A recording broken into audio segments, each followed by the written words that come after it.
The largest terrorist act since the beginning of the Russian full-scale invasion was carried out by the Russian occupiers on January 14th.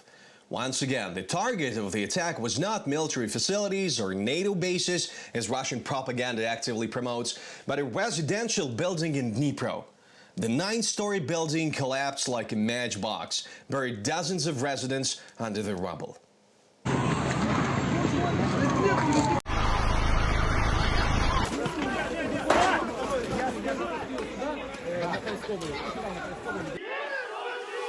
Is anyone alive? There is someone alive in there. What have you done to my son, you bastard? These shots make the blood run cold.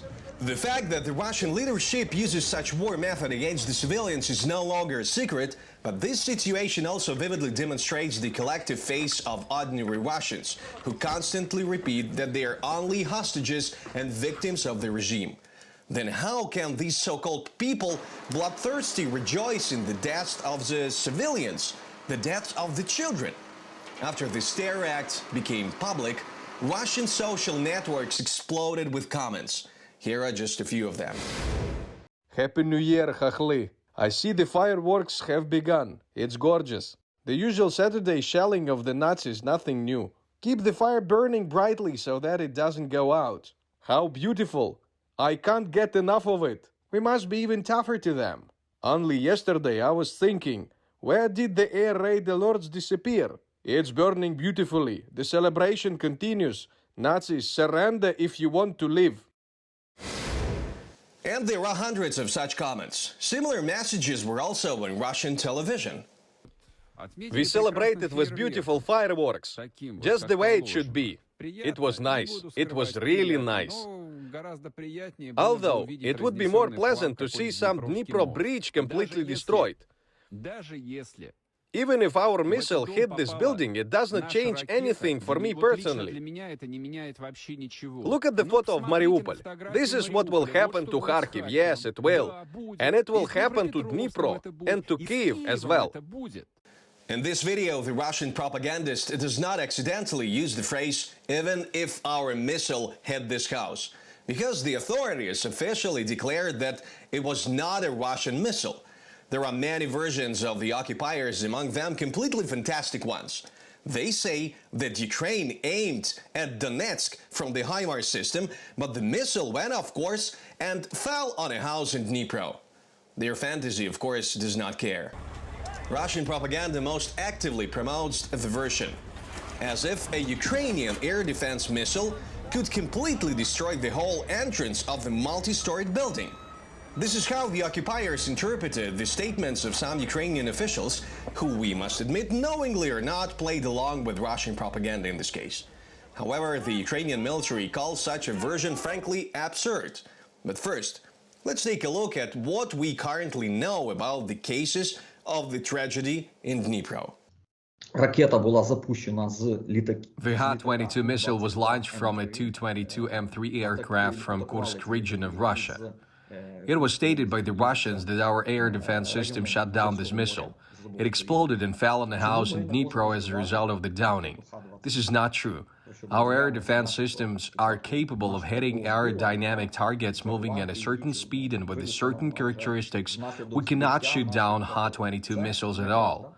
At the beginning of the invasion, there were statements from some of our officials that we allegedly shut down such missiles, and this, in fact, was used by Russian propaganda. But these were premature statements.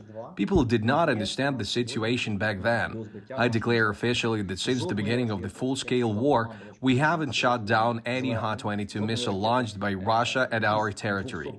Radars of our air defense systems cannot even detect such targets, and respectively, missiles are not launched to destroy them.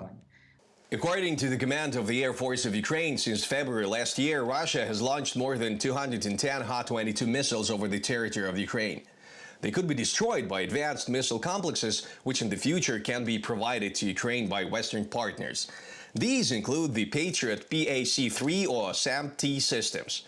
Meanwhile, even if we assume that the Russians did not aim at a residential building in Dnipro, they certainly could not have understood the risks of launching a missile towards a densely populated area of Dnipro city, military experts emphasize. The target of such a missile is a circle it will hit with a probability of 50–100%, the so-called circular probable deviation. For the Ha-22 missile, it is 300 meters. That is, its target is a circle of 600 meters. But only 50% of these missiles fall within the radius, and it's normal for them to hit within 1 kilometer.